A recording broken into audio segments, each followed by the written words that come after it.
It's gonna be ocean, I know. Hey guys, welcome back to Isabella TV. I've been gone for a very long time. The last time you guys saw me, I had not even finished my first semester of senior year, but now I have graduated from high school. It's my summer is basically coming to an end. I move into my college dorm next Wednesday. As you guys can probably already tell, I will be attending the University of Michigan. Go blue. Yeah. Am I excited? Yeah. Am I nervous? Extremely. But you know, that's all a part of growing up. I did go to prom. I do have some pictures. They are on my Instagram if you would like to see. But that's not what this video is about. People have asked me like about the college application process, and I have seen some people on like TikTok and stuff that are like a little bit confused about what you should do, what you should research. So that's what I'm here for today. So today, as you probably already saw in the title, I will be talking about how I got into over 30 colleges and over $700,000 in scholarships. So first, just talk about myself a little bit and basically my stats, colleges I got into, what I didn't get into. So just to really start off with, my first tip when you're doing your college applications, definitely try Google Sheets, okay?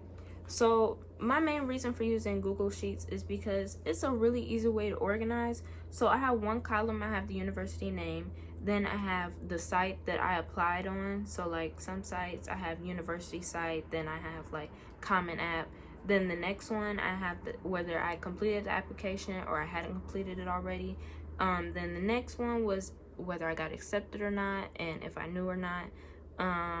Then the last one is the scholarship that I received and how much that scholarship was for.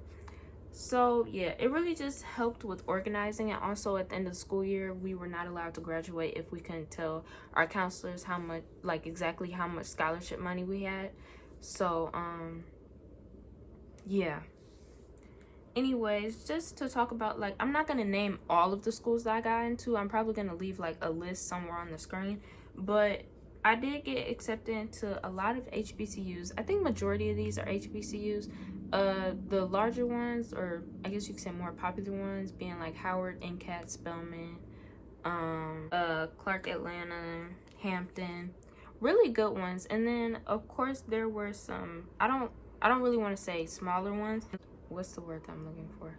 Ones that are not really like as known. Then there are some that I honestly did not know about until I did the research a little bit. So I got accepted into Benedict College, Voorhees, Wilberforce, all very nice schools. Then for those of you that don't know, I live in Michigan, so of course I applied a lot in state. I got accepted to Eastern, Oakland, Central Michigan, Western, Michigan State, and of course U of M. So yeah, now I feel like this is the part that I definitely did not talk a lot about on like social media, because I feel like who would. Colleges that I did not get accepted into, and honestly these were kind of like in my top 5 too, because my top 5 was Duke, Georgetown, Howard, U of M, and MSU. You can probably guess the ones I didn't get into. But colleges that I didn't get into, Duke, Harvard, Georgetown. I was about to say in that order, but it's actually in that order backwards. Was I hurt? Yes, of course. I don't really say it's going to hurt. I feel like it may have hurt me more because I really had my hopes up. But all I gotta say is, if you don't get accepted into the college of your dreams, it's really not the end of the world. One, you can always try to reapply and transfer, and two, you never know, you might like a different school, or you might find it being better somewhere else. So my stats for high school. So my overall GPA was a 3.9, and that was my weighted GPA, but my unweighted GPA was like a 3.7, either 3.6 or 3.7. I got a 1210 on the SAT, and I only took it once. I had 9 AP classes throughout high school. So freshman year I had AP Computer Science, 10th grade I had AP Stat and AP Bio. 11th grade, I had AP English and AP Calc AB. Then I had AP, my bad. Then 12th grade year, I had AP Calc BC, my bad. AP English, AP Psychology, AP Spanish. Okay, I think that's it.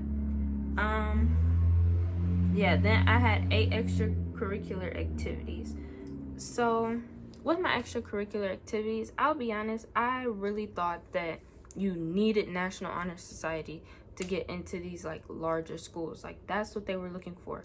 But no, actually, I did not get accepted into accepted into National Honor Society until after I was done with the college application process. I do believe that the ceremony was in like April, maybe. So I was in NHS for 2 months max. 2 months max. I only remember going to about 2 meetings. So if whether you're in NHS or not, you'll still get into a good school. I'm not sure if anyone else believes that, but I just want to reassure people. My extracurricular activities are mainly community service based. So like I was in Girl Scouts. I founded my own small community service group. I was in an all girls community service group where we basically had mentors that helped us become better versions of ourselves. I was also a historian for another all-girls group where we helped young African American girls become better versions of themselves. Even girls our age were like, it was mostly girls our age in the group, but we were all like working together and helping each other.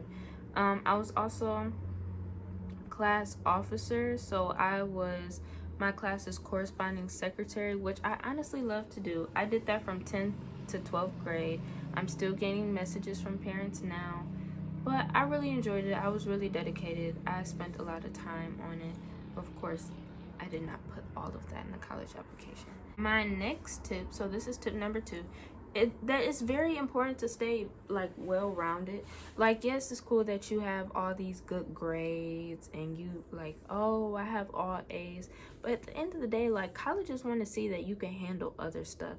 So it's probably good to have done multiple things throughout high school. And like, if you're a senior, don't try to do like 7 things this year just to show that you were like doing well. You know, try like a couple things maybe, but don't overdo it, but just make sure that you're well-rounded and you can show that you can manage having more things to do outside of just schoolwork. Now I want to get into the actual college application process and the different timelines that go with that. So there's early action, early decision, and regular decision. So early action and early decision, those end in like November-ish. And then regular decision, that can range from like December to February, because U of them, their regular decision ended like February 1st, but Georgetown and Duke, theirs ended like December 16th. So early action, early decision. So early action is basically saying like you don't have to go to that school if you get accepted, but they're gonna let you know if you got accepted in like December. With early decision is binding, so that basically kind of means like you have to go, like you're basically agreeing to go to that school if you get accepted. I personally do not recommend doing early decision, especially because if you do early decision, a lot of people suggest that you don't apply to other colleges during that time, but I think that early action definitely gives you more time to decide. And if you want to switch it up, or you really just don't know by that point in time, unless you're like dead set and you know that you're going to get in, I don't suggest early decision. So next, I would like to talk about the different websites that you can get, like that you can apply to colleges on. So first is Common App, and I just want to talk about the fees for Common App. I personally did not pay any fees to Common App. At my school, we had fee waivers, and basically our counselor just went in and did that for us. I know that there are some people that do have to pay for every application on Common App. But honestly, ask your counselor if there's any possible way where you can get a fee waiver. So Common App, basically, Common App is honestly really easy to use. So you can fill up to about 16 colleges, and basically you do one application for all of the colleges. So they ask you for your standard information, like your name, your date of birth, your social security number, like your extracurricular activities, those types of things. And then you complete one major personal essay for all of the colleges. Some colleges don't require it, some do. And sometimes that'll be the only essay you have to do for that one college. So for like Michigan State, I applied on their university website, but honestly, I just copy and pasted it from the Common App. And then sometimes you will have to complete separate essay questions and separate like application questions for each college, but it's really not that bad, especially if you if you organize your time and like organize what you have to do. It's really not that bad, and Common App definitely makes things easy. And it once it gets down to a certain amount of time before the application is due, they actually put up like little reminders on there. So me personally, I will go on my Common App just about every single day just to make sure that I wasn't about to miss a timeline, because I feel like at one point I ended up missing a early action. So I didn't know that because I had missed a couple of days and I wasn't paying attention. But it's a really good website. Okay, so next, also make sure you have some good teachers that you're close with and that you feel comfortable with asking for recommendation letters, because recommendation letters on Common App can be used for multiple colleges. Like you really just have to go in for each college and say you had a teacher named Mr. Jones, and Mr. Jones sent in one recommendation letter, and it went to NCAT. So once you put that recommendation letter into NCAT and say you want to scroll down to where you want to put it into Howard, then you just click the thing and click Mr. Jones recommendation letter, and then you're just done, and you really don't have to worry about that. But make sure, like, if it's getting close to the deadline and they haven't sent in the recommendation letter, just make sure you let them know, because honestly, it was the night of that these college applications were due, and I had been asking my people. They were due November 1st, and it was October 31st, and I was at my friend's house, and my counselor and my teacher had not submitted my recommendation letters, and I had asked them in mid-September. So you definitely have to find some reliable people and make sure that you kind of like stay on them. Like, hey, I know you're busy, you have like classes, but can you please do this for me? So next is the Black Common App. This is what I suggest. If you are applying to HBCU, you need to get on the Black Common App, and a whole bunch of people don't know about this. But the Black Common App saved me, and that's how I got into so many schools. People, Bella, oh my gosh, you got into another school? Yes, thanks to the Black Common App. Okay, Black Common App, $20. They send it to so many HBCUs. I don't even remember how many were on there. But for example, Clark Atlanta, Alabama A&M, Morgan State, Alabama State, Voorhees, Wilberforce, they are all on Black Common App. And guess what? It's easy. It's easier than Common App. It really is. You fill out that one application, you are done. You put in your top 3 schools, done. Some schools you don't even have to put in your top 3, and they are sending you acceptances and scholarships. Good scholarships, really. Like, it's so good. And they like, honestly, some of them didn't require me to do an essay. I can't remember if I uploaded an essay or not, but I honestly don't remember doing an essay. And it was so many acceptances and scholarships, and that was just based on my extracurriculars and my GPA. Downfall: the larger HBCUs, not larger, the more known HBCUs, Howard, Spelman, NCAT, FAMU, they're not on there. I do believe FAMU, you can only go through the university website. That's what I ended up doing. And once again, they have like the Common App question, but their word max is a lot smaller than the one on Common App, so you will have to adjust it some.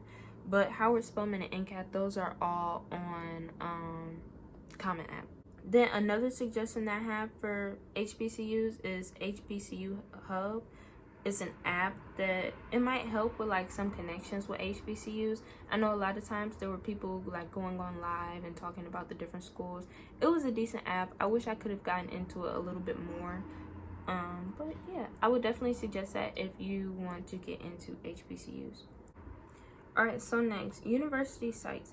So one thing I will say, another HBCU that you will not find on Common App or Black Common App is Texas Southern.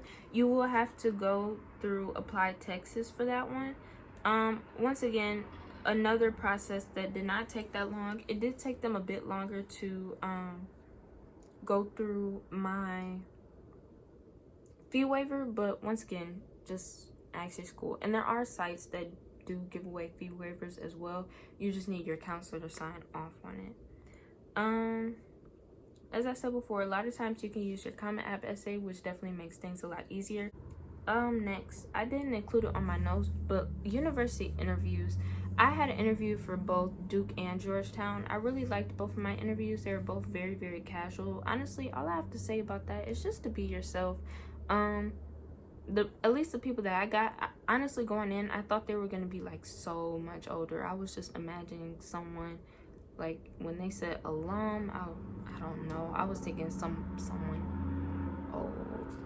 But honestly, they are not that much older. When you're talking to them, they're really not that much older than you. And it's actually really, really nice. It's really, really casual. They kind of just want to have a conversation with you, and it's not straight up just going to be, oh, well, what do you do in high school? It's kind of just going to be a flowing conversation, and it's really not going to feel like an interview. And of course, I did mine on Zoom, which may have been a little bit easier. I don't know what they're doing for the next year coming up. They might still do it on Zoom because, you know, Delta variant. It's kind of iffy, but yeah, it's not that bad though. So I know I kind of already touched on essays a little bit, but essays are probably the most important and what will get you like really far. I know you probably heard of like people getting into Harvard based on like essays about, I don't want to say dumb stuff, but like the most random stuff, but they were well written essays, so they were like, oh, you know. So essays will really get you far. So I would definitely say make sure you spend a lot of time on it. Check and double check your essays. Use Grammarly, because even the slightest mistakes will have people looking at you kind of off like, oh wow, like that's what you said. But I would also say to ask teachers and advisors to look over them. I personally did not have a college advisor, but I do know people who did, and they said that they made it a whole lot easier. My English teacher looked over mine. She helped me a lot. And I feel like my essay definitely improved after getting some feedback from her. And we also got some feedback from our classmates, which made it just a whole lot better. Alright, so lastly, scholarships. So first, let me talk about the scholarships that I have. So first, I am a Kessler Scholar for University of Michigan. It's basically a program for first generation college students, and they provided me with the scholarship. I did have to do some essays, and I am actually so thankful to receive the scholarship, because I stayed up all night trying to do it the day before it was due. Oh my gosh, I need to stop doing this. I did the U of M application the day before it was due, and I stayed up all night doing it. But shoot, I failed my psychology test trying to do this scholarship. But yeah, it's really worth it. It's a renewable scholarship, so I get it for all the years that I'm in college. I really love it. Detroit Promise, that's something that only Detroit residents get if you lived in Detroit for, I do believe, all 4 years of high school, majority of high school, one of the two. And they basically will pay your tuition, but once again, that is for Detroit residents going to Detroit public schools. So if you go to Detroit public schools, please look into that and make sure you sign up as soon as you get your SAT score. They do have an SAT score requirement. Next, I got the Detroit Public Promise, which was a smaller local scholarship. I do believe it was about $2,000. I got another Detroit scholarship that was $1,500, which was another smaller, more local scholarship that I do believe like our our college advisor, I think that's what we call her, from the school, she would send out scholarships like every single day, and I would try to apply to them. So I was like, in the few that I did apply to, I got them. So I once again, I was very thankful for that. Then most of the other scholarship money came from the other schools. The scholarships that I have named have paid my way through college already. But now on where to find these scholarships. So local scholarships are your best bets. Those do not have as many people competing for them. And honestly, there are so many people in the community looking to give away money to kids like that need it. Like at my school, they had an alumni scholarship, and it was so nice to see people receive the scholarship, and it's like my mom's friends. So it's just really, really cool. People really want to give kids money. So if you're a counselor or someone is sending you scholarships and they're like, oh, this is for only for kids in your area, definitely apply for it and don't look at it off. And I know some of the scholarships, like the Detroit Promise, I would not receive if I wasn't going to an in-state school. So definitely look, just look for it. So some scholarship sites, like for the larger scholarships, I would try Going Mary, RaiseMe, scholarships.com, and scholarshipamerica.org. I'm going to link them down below. And then, of course, there's also the Gates Scholarship, Coca-Cola Scholarship, those larger ones. I did not get those. I got kicked out of the first round, actually. But, yeah, those are your options. As I said before, just make sure you look. There's scholarships for drawing cards. There was one scholarship for a duct tape prom dress. I'm not sure if you guys are that dedicated, but it's a scholarship though. You know, you can do it. You can do it. I really hope that this helped someone, and I hope that you guys enjoyed this video. Next video, I will probably be doing a dorm haul, because I kind of need to do it now so I can pack my stuff. But yeah, I'll talk to you guys later. What? That was not my outro. Wait.